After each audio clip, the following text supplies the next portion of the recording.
Hey everyone, welcome back to another episode of Editing Basics. In this tutorial video, we are going to be learning how to delete video on Kinemaster app.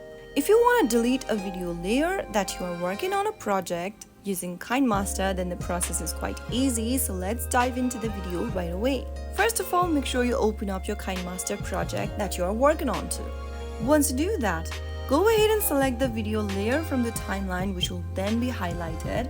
You can then go ahead and tap on the trash icon on the left-hand corner in order to delete the video layer from your Kinemaster project. If you're trying to delete a video that you've exported from the Kinemaster app, then you'll need to first open up your device's gallery or your photos album and then select the video that you've exported from Kinemaster. Once you are done with it, you can simply go ahead and tap on the trash icon on the bottom left, or it can be located on the bottom right depending upon your device type. Now click on the delete video button in order to delete your selected video from your device that you previously exported from Kinemaster.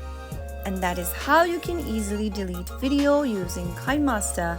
If you found the tutorial to be helpful, make sure you give us a thumbs up. Don't forget to subscribe to the channel by hitting the subscribe button. Press the bell icon so that you'll never miss another upcoming upload from us. I will be back again in the next video. Thanks for watching.